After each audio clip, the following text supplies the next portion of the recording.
ಪ್ರೀತಿಗೆ ಬೆಲೆ ಕಟ್ಟೋಕ್ಕೆ ಆಗಲ್ಲ.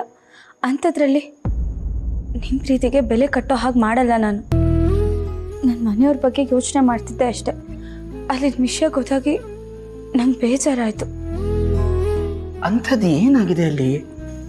ಅಪ್ಪಂಗೆ ರಿಟೈರ್ ಆಯ್ತಂತೆ. ಆ ವಿಷಯಕ್ಕೆ ಇಷ್ಟೊಂದು ಟೆನ್ಷನ್ ಮಾಡ್ಕೊಂಡಿದ್ದೀರಾ? ಅಲ್ಲ, ಮಾವನವರು ತುಂಬ ವರ್ಷ ದುಡಿದಿದ್ದಾರೆ, ನಿಮ್ಮನ್ನೆಲ್ಲರನ್ನೂ ಒಂದು ಹಂತ ತಲುಪಿಸಾಗಿದೆ. ಈಗಲಾರು ರಿಟೈರ್ ಆಗಿ ಆರಾಮಾಗಿ ಬಂದಿರಲಿ ಬಿಡಿ.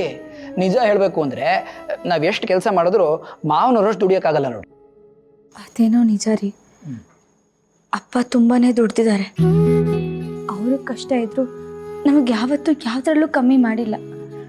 ಅವ್ರಿಗೆ ಎಷ್ಟು ಆಗುತ್ತೆ ಅದನ್ನೆಲ್ಲ ನಮಗೆ ತಂದು ಕೊಟ್ಟಿದ್ದಾರೆ. ಅದೆಲ್ಲದಕ್ಕಿಂತ ಹೆಚ್ಚಾಗಿ ಒಳ್ಳೆ ಸಂಸ್ಕಾರ ಕೊಟ್ಟಿದ್ದಾರೆ.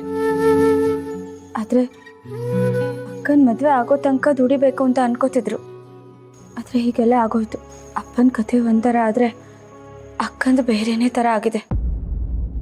ಯಾಕೆ? ನಿಮ್ಮ ಅಕ್ಕ ಇಲ್ಲಿ ಬಂದಾಗ ಚೆನ್ನಾಗೇ ಇದ್ರಲ್ಲ, ಏನಾಯ್ತು ಅವ್ರಿಗೆ? ಹಾಗೆ ಅವಳು ಒಳಗಡೆ ಏನೇ ನೋವಿದ್ರು ಅದನ್ನು ತೋರಿಸ್ಕೊಳ್ದೆ ನಗ್ನಗ್ತಾ ಇರ್ತಾಳೆ. ಆದರೆ ಅವಳ ಜೀವನದಲ್ಲಿ ನಡಿಬಾರ್ದು ಘಟನೆ ನಡೆದು ಹೋಗಿದೆ ರೀ. ಅವಳು ತುಂಬ ನರಳ್ತಿದ್ದಾಳೆ. ಅಂಥದ್ದು ಏನಾಯ್ತು ಚಿನ್ನಮರಿ, ಹೇಳಿ. ನಾವು ಉತ್ಸವಕ್ಕೆ ಅಂತ ದೇವಸ್ಥಾನಕ್ಕೆ ಹೋಗಿದ್ವಿ, ನೆನಪಿದೆಯಾ?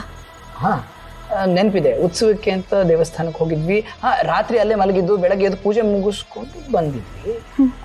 ಅಲ್ಲಿ ಏನಾಯ್ತು? ನಾವು ಹೆಂಗಸ್ರೆಲ್ಲ ಒಂದು ಕಡೆ ಮಲ್ಕೊಂಡಿದ್ವಿ. ಆಗ ಅಕ್ಕ ಮಲ್ಕೊಂಡಿದ್ದಾಗ ಯಾರೋ ಒಬ್ಬ ಬಂದು ಅಕ್ಕನ ಕುತ್ತಿಗೆಗೆ ತಾಳಿ ಕಟ್ಟು ಹೋಗಿದ್ದಾನೆ.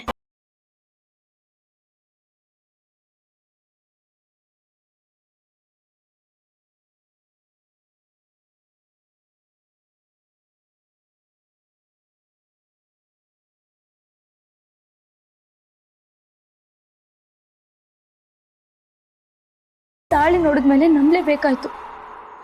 ಆ ತಾಳಿನ ಅವಳು ಕುತ್ತಿಗೆಗೆ ಯಾರು ಕಟ್ಟಿದಾರೋ, ಅದು ಹೇಗೆ ಬಂತು, ಅವ್ನು ಎಲ್ಲಿದ್ದಾನೋ, ಏನು ಮಾಡ್ತಿದ್ದಾನೋ ಒಂದು ಅವಳಿಗೆ ಗೊತ್ತಾಗ್ದಲೆ ತುಂಬಾ ನೋವು ಅನುಭವಿಸ್ತಿದ್ದಾಳೆ. ಇದನ್ನು ಒಳಗಡೆ ಬಚ್ಚಿಟ್ಕೊಳಕ್ಕಾಗ್ದೆ, ಹೊರಗೆ ಹೇಳ್ಕೊಳಕ್ಕೂ ಆಗದೆ ನರಳ್ತಿದ್ದಾಳೆ ರೀ.